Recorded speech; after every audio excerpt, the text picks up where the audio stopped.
SIR তো শুরু হয়নি, এটা হচ্ছে এনআরসি। আর আমরা প্রথম থেকেই বলে আসছি বিগত 4-5 বছর ধরে মুসলমানদের তেমন কোনো বিপদ নেই। এখানে মূল বিপদ হচ্ছে উদ্বাস্তু বাঙালির, মতুয়ার। কারণ যারা এসছে 2002-এর পরে তাদের এই দেশে ঠিকমতো কাগজ নেই। বিজেপি নেতা শান্তনু ঠাকুর তাদের ভুল বুঝিয়ে তাদের মতুয়া কার্ড করেছে। কিন্তু ওই মতুয়া কার্ড কি ওই 11টা ডকুমেন্টসের মধ্যে কোথাও লেখা আছে? কোথাও লেখা নেই। বিজেপি চিরকাল বাঙালি বিরোধী, বাঙালিদের নিয়ে ছেলে খেলা করে, এখনও তাই করছে। দাদা, আমরা দেখলাম যে এই এসআইআর আবহে বসিরহাটের সমস্ত স্টেশন চত্বরে পোস্টার লাগানো হয়েছে যে যারা অনুপ্রবেশকারী তারা তাড়াতাড়ি যেন এই ভারত ছেড়ে পালায়। কি বলবো? কারা অনুপ্রবেশকারী? সবচেয়ে বড় কথা, আজকে এই যে দেখাচ্ছে, অনেক গদি মিডিয়া দেখাচ্ছে যারা খেটে খাওয়া মানুষ, যারা সকালবেলা কাজে বেরোয়, রাত্রিবেলা সারাদিন পরিশ্রম করে জীবন জীবিকার জন্য রাস্তায় থাকে, তাদের বাড়িগুলো, বন্ধ বাড়িগুলো ছবি দেখিয়ে দিয়ে এই গদি মিডিয়ারা দেখাচ্ছে যে এরা নাকি সব বাংলাদেশি, সবাই ভয়ে বাংলাদেশে চলে গেছে। দুপুরবেলাও তারা সব কাজে যায়, তাদের ঘর তো বন্ধ থাকবে, এগুলো স্বাভাবিক ব্যাপার।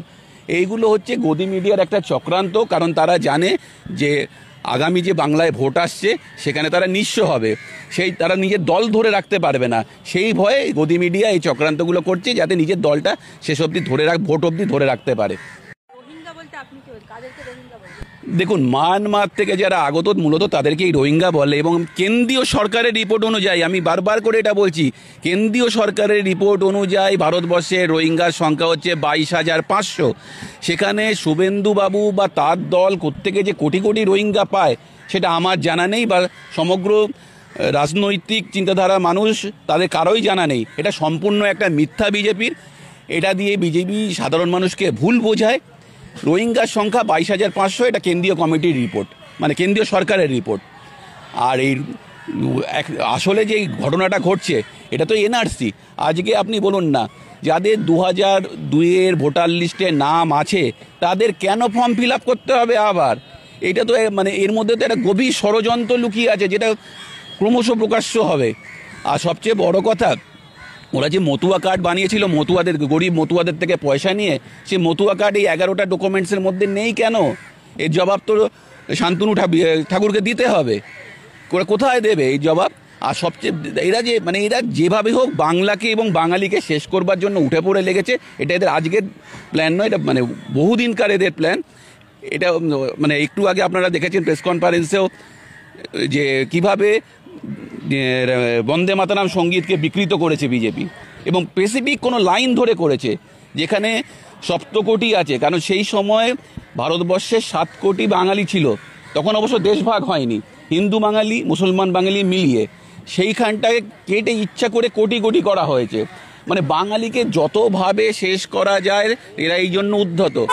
এটা একটা বাংলা বিরোধী দল, বাঙালির রক্ত এদের খুব ভালো লাগে, এই জন্য এরা সব দিক থেকে এরা শেষ করে, বাঙালিকে শেষ করবে। এদের বাংলার মাটি পছন্দ, বাঙালির পুঁজি পছন্দ, কিন্তু বাঙালিকে পছন্দ নয়। ঠিক যেমন আমরা দেখেছিলাম মুক্তিযুদ্ধ আগে পূর্ব পাকিস্তানে খান সেনাদের বাংলাদেশের মাটি দরকার ছিল, তখন ওটা পূর্ব পাকিস্তান ছিল, কিন্তু বাঙালিকে পছন্দ ছিল না। ঠিক এদেরও তাই। যেমন আমরা দেখেছি এক সময়, যেমন আসামে এখন রবি ঠাকুরের গান গাওয়া হয়েছে বলে তাকে রাষ্ট্রদ্রোহিতার মামলা দেওয়া হয়েছে, ঠিক সেরকম দেওয়া হয়েছিল তৎকালীন পাকিস্তানেও। মানে আরএসএস এবং এই রাজাকারদের এক পলিসি, তারা সবাই হচ্ছে বাংলা বিদ্বেষী, বাঙালি বিদ্বেষী। দাদা, শুভেন্দু অধিকারী এসআইআরকে কার্বলিক অ্যাসিডের সাথে তুলনা করছেন। যেমন গর্তে কার্বলিক অ্যাসিড দিলে সাপ বেরিয়ে আসে, সেরকম নাকি রোহিঙ্গা অনুপ্রবেশকারী বেরিয়ে আসছে। কি বলবেন? আজকে তো 1 সপ্তাহ পূর্ণ হয়ে গেছে, এসআইআর প্রক্রিয়া শুরু হয়েছে, একটাও রোহিঙ্গা ধরা পড়েছে? উনি কার্বলিক অ্যাসিড দেবেন কি অ্যাসিড দেবেন সেটা আমার জানা নেই, কিন্তু রোহিঙ্গা গেল কোথায়? ওনার হিসাবে তো কোটি কোটি রোহিঙ্গা নাকি সারা বাংলায় ঘুরে বেড়াচ্ছে। কোথায় সেই রোহিঙ্গা? আজকে 1 সপ্তাহ হয়ে গেল, একটাও রোহিঙ্গা কিন্তু এখন অবধি দেখা যায়নি। এবার উনি কি অ্যাসিড দেবেন সেটা উনি জানেন, কারণ উনাকে ওনার হিন্দি সাম্রাজ্যবাদের বাবুদেরকে খুশি রাখতে হবে নিজের দলে জায়গা করার জন্য, তাই উনি এসব বলে বেড়াচ্ছেন।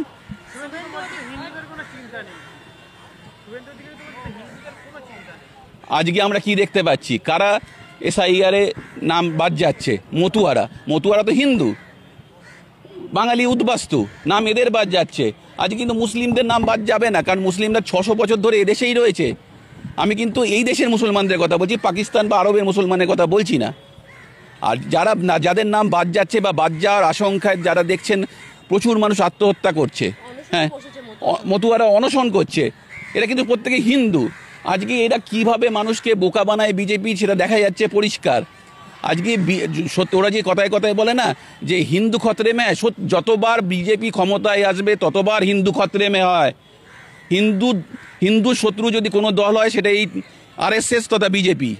শুভেন্দু অধিকারী বলছে 26-এ আমরাই জিতবো এবং সবার আগে পুলিশ মন্ত্রী অর্থাৎ মাননীয় মুখ্যমন্ত্রীকে প্রিজন ভ্যানে তুলে নিয়ে যাওয়া হবে। না, ওরা তো 2021-এও ক্ষমতায় চলে এসেছিল, মন্ত্রিসভা গঠন হয়ে গেছিল, এবং 2024-এ ওরা 42টা নিয়েছিল।